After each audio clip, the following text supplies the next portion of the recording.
Hi guys, आप सभी का आपके अपने YouTube channel B bright academy में बहुत बहुत स्वागत है। मेरा नाम भावना है और आज हम लोग स्टार्ट करने वाले हैं क्लास 12 की अकाउंटेंसी का कंपनी अकाउंट्स का चैप्टर या फिर अकाउंटिंग फॉर शेयर कैपिटल। ये हमें आज पढ़ना है।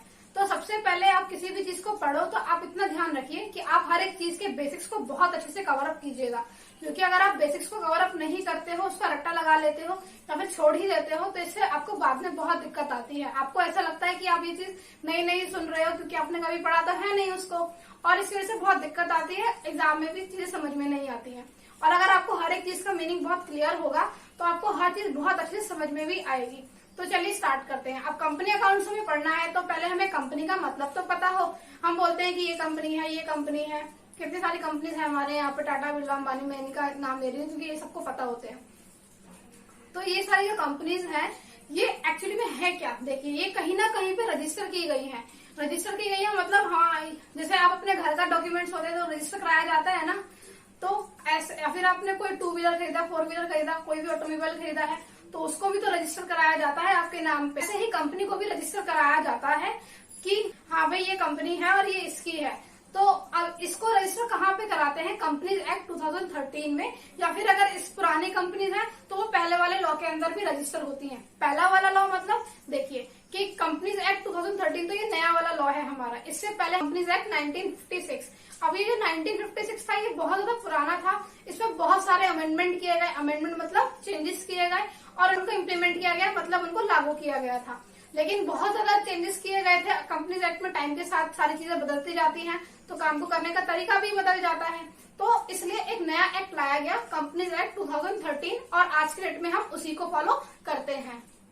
तो कंपनी का मतलब क्या हुआ कि ऐसी कंपनी जिसको हमने रजिस्टर किया है कंपनीज एक्ट 2013 में या फिर उससे पहले वाले लॉ में। इसमें हमारे पास एक और चीज है कि कंपनी क्या होती है, एक आर्टिफिशियल पर्सन होती है जिसे बनाता कौन है, लॉ बनाता है, और इसकी एक अलग से कोई पहचान भी होती है और इसके अपने खुद के सिग्नेचर भी होते हैं। ये सारी चीजें कंपनी के फीचर्स में आती हैं। सारे फीचर्स को इकट्ठा करके एक लाइन में लिख दोगे तो वो भी कंपनी की डेफिनेशन में काउंट होती है। आप दोनों में से कोई भी डेफिनेशन लिख सकते हो, अगर एग्जाम में आ जाए तो कोई दिक्कत की बात नहीं है। तो पहले देख लेते हैं हम कंपनी के मीनिंग को क्या लिखा हुआ है। Company means a company incorporated under the companies act 2013 और एनी प्रीवियस कंपनी लॉ। मतलब मैंने आपको बताया कि कंपनी का मतलब क्या होता है, इनकॉर्पोरेट हुई मतलब रजिस्टर की गई है। कहाँ पर रजिस्टर की गई है? कंपनीज एक्ट 2013 में। इसके बाद है हमारा a company is an artificial person created by law having separate entity with a perpetual succession and a common seal. अब इसमें जो है सारे फीचर्स को कवर अप किया गया है। तो जब मैं आपको फीचर्स बता दूंगी तो आपको ये बहुत अच्छे समझ में आ जाएगी। तो पहले हम लोग फीचर्स को कवर अप करते हैं और इसके बाद हम दोबारा इस डेफिनेशन पे आएंगे तो आप बहुत जल्दी समझ पाओगे। तो देखते हैं। सबसे पहला है कैरेक्टरिस्टिक्स हमारा इनकॉर्पोरेशन, मतलब कि क्रिएटेड बाय लॉ। तो कंपनी क्या होती है, क्रिएट की जाती है, बनाई जाती है। कौन बनाता है इसको? लॉ बनाता है। अब लॉ कौन सा भी हो सकता है, जैसे कंपनीज एक्ट 2013 है, इससे पहले कंपनीज एक्ट 1956 था, तो इसके अंदर रजिस्टर हो गई तो हमारी कंपनी बन गई। अब नेक्स्ट है हमारा separate legal entity. Separate legal entity का मतलब क्या है कि जो कंपनी है वो अलग है और इसके जो मेंबर्स हैं वो लोग अलग हैं। यानी कि कंपनी के जो शेयर होल्डर्स होते हैं वो अलग हैं। कंपनी के शेयर होल्डर्स कौन होते हैं?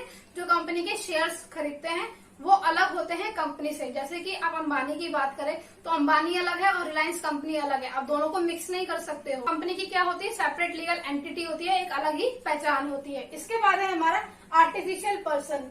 कंपनी क्या होती है, एक आर्टिफिशियल पर्सन होती है। एक्चुअली में वो हमको जिंदा इंसान के जैसे दिखाई नहीं देती है, लेकिन क्योंकि लॉ ने इसको एग्जिस्ट कराया हुआ है तो इसलिए हम इसको आर्टिफिशियल पर्सन भी कहते हैं। अब ये जो आर्टिफिशियल पर्सन होता है कंपनी के नाम पे, आपने जैसे देखा होगा एसेट ले ली, लायबिलिटी भी ले सकते हो, शेयर डिबेंचर का ट्रांसफर, या फिर कंपनी के ऊपर केस किया जाता है, या फिर कंपनी किसी के ऊपर केस कर देती है। ये सब क्यों हो पा रहा है? क्योंकि कंपनी की अलग से एक पहचान है और कंपनी को एक अलग आर्टिफिशियल पर्सन की तरह ट्रीट किया जाता है। इसी वजह से ये सब पॉसिबल होता है। अब इसके बाद है हमारा परपेचुअल एग्जिस्टेंस। परपेचुअल एग्जिस्टेंस का मतलब होता है कि कंपनी में कोई भी आया या कोई भी गया, अब कोई भी मतलब मेंबर आए या मेंबर गए, इससे कोई फर्क नहीं पड़ता, कंपनी चलती ही रहती है। अब कंपनी में आया या गया मतलब कोई कंपनी में किसी की डेथ हो गई, किसी मेंबर की, मान लीजिए वो इंसॉल्वेंट हो गया या फिर उसकी मेंटल कैपेसिटी खराब हो गई है, उसको समझ में नहीं आती है चीजें, इससे कोई फर्क नहीं पड़ता हमारी कंपनी के ऊपर और कंपनी चलती रहती है। अब जो इतनी पुरानी कंपनीज है, जरूरी थोड़ी जिन्होंने उस कंपनी को स्टार्ट किया वो जिंदा है आज की डेट में, लेकिन कंपनी तो जिंदा है ना। क्यों जिंदा है? क्योंकि कंपनी की परपेचुअल एग्जिस्टेंस होती है।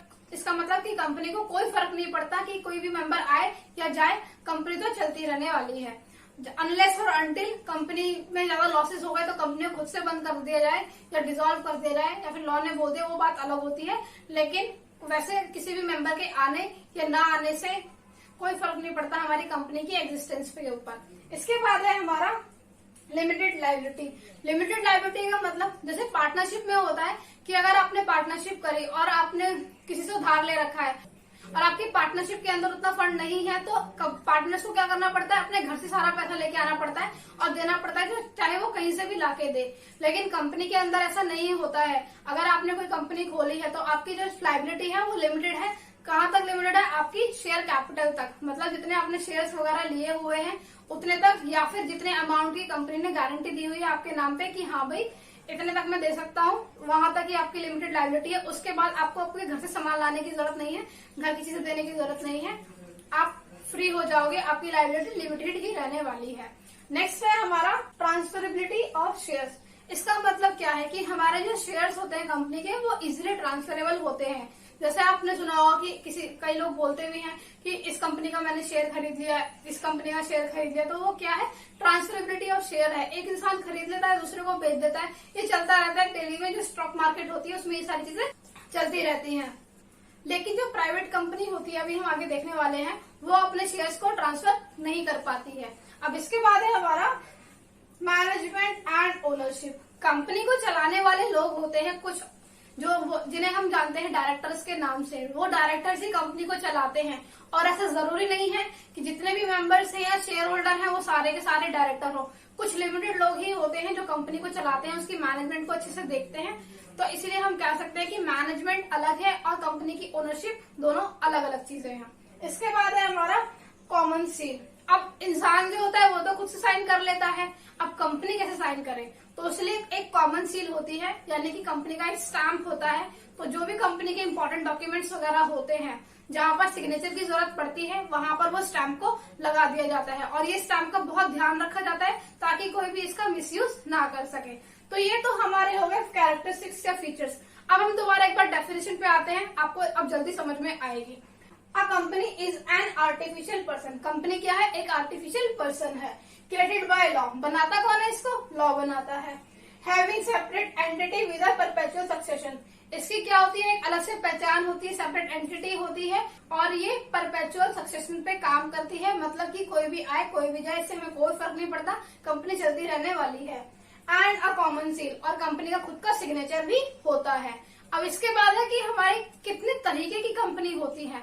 मेनली ब्रॉड कैटेगरी में देखा जाए तो हमारे 3 टाइप की कंपनीज हैं। वैसे और भी टाइप्स की होती हैं, लेकिन अभी आपके लिए इतना ही है। पहला है हमारा ओपीसी। ओपीसी मतलब 1 पर्सन कंपनी। ये कॉन्सेप्ट बहुत नया है, पहले ओपीसी नाम की कोई भी चीज नहीं होती थी, लेकिन कंपनीज एक्ट 2013 में इसको लाया गया। एक और होती है हमारी पब्लिक कंपनी और एक है हमारी प्राइवेट कंपनी। अब पब्लिक कंपनी और प्राइवेट कंपनी का नाम आपने शायद सुने भी होंगे, लेकिन अब हम लोग इसको थोड़ा डिटेल में देख लेते हैं। सबसे पहले बात आती है हमारी 1 पर्सन कंपनी की।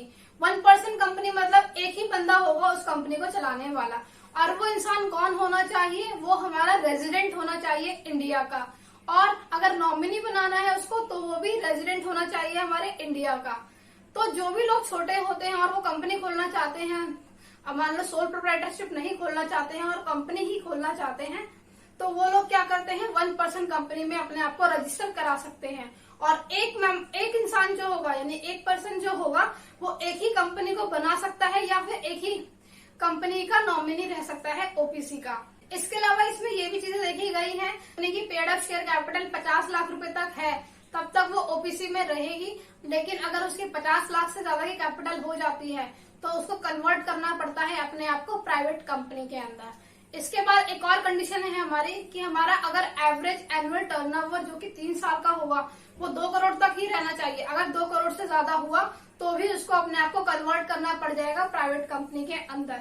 और अगर आपने कोई 1 पर्सन कंपनी खोली है तो आपको अपने कंपनी के नाम के बाद ओपीसी लिखना कंपलसरी भी होता है।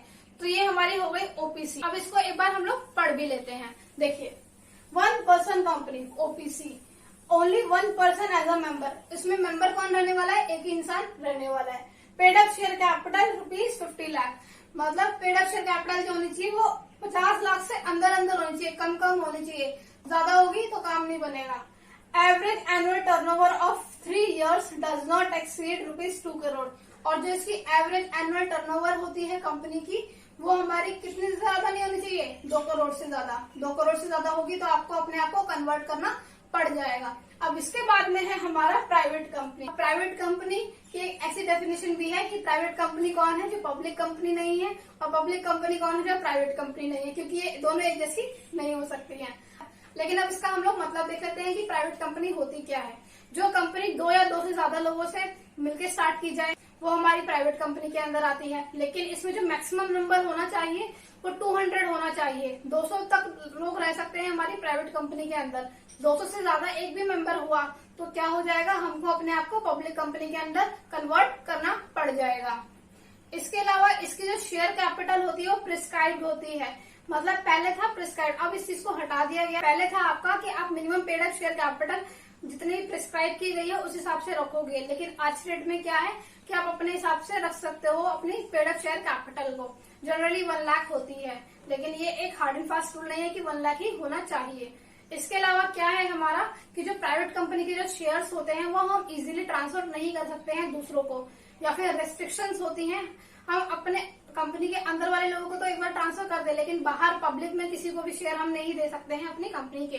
तो ये इसकी मेनली कुछ चीजें थी। अब इसको देख लेते हैं हम अच्छे से। Minimum paid up share capital as may be prescribed. हमारी minimum paid up share capital कितनी होनी चाहिए? जितने की हमें प्रेस्क्राइब की गई है, बताई गई है। लेकिन अब ये चीज पहले थी, आज की डेट में क्या है कि आप रख सकते हो अपने हिसाब से। नेक्स्ट है हमारा रिस्ट्रिक्शन ट्रांसफर ऑफ शेयर, मतलब आप अपने शेयर्स को ट्रांसफर नहीं कर सकते हो। इस पे रिस्ट्रिक्शन लगाई गई है, कुछ आपको उनको फॉलो करना पड़ता है। एटलीस्ट 2 मेंबर्स, किसी भी प्राइवेट कंपनी को खोलने के लिए एटलीस्ट आपके पास 2 लोग तो होने ही चाहिए। लेकिन मैक्सिमम कितने होने चाहिए? 200। 200 से ज्यादा होंगे तो आपको कन्वर्ट करना पड़ जाएगा अपनी कंपनी को पब्लिक कंपनी के अंदर। अब पब्लिक कंपनी क्या होती है ये भी देख लेते हैं। पब्लिक कंपनी वो कंपनी होती है जिसमें कम से कम 7 लोग होने चाहिए, और हद से हद कोई लिमिट नहीं है उसकी। मिनिमम की लिमिट है 7, मैक्सिमम नो लिमिट, कितने भी रख सकते हो। अब पब्लिक कंपनी कौन होती है? जो प्राइवेट कंपनी नहीं होती है। इसके अलावा जो minimum paid up share capital है वो एज में प्रिस्क्राइब वाला हटा दिया गया है यहाँ पे भी। और आप अराउंड 5 लाख तक रख सकते हो, पर ये कोई हार्ड एंड फास्ट रूल नहीं है कि 5 लाख तक ही रखना है। ये बोला गया है कि 5 लाख एक जेन्युइन अमाउंट होता है पब्लिक कंपनी को खोलने के लिए। और पब्लिक कंपनी में आप अपने शेयर्स को इजीली ट्रांसफर कर सकते हो, किसी को भी अपने शेयर्स को दे सकते हो, इसकी कोई प्रॉब्लम नहीं होती है।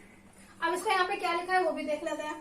Not a private company, public company कौन? जो प्राइवेट कंपनी नहीं है। इसमें मिनिमम मेंबर्स कितने हुए हमारे?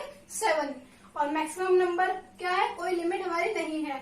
Minimum paid up share capital ₹5 lakh, आपकी 5 लाख तक पेड अप शेयर कैपिटल होनी चाहिए। तो ये कुछ जनरल चीजें थी हमारी कंपनी के बारे में। आई होप आपको ये चीजें समझ में आई होंगी। अगर आपको समझ में आई हो, आपको ये वीडियो अच्छा लगा हो तो प्लीज वीडियो को लाइक कीजिएगा। थैंक यू सो मच मेरी वीडियो को देखने के लिए।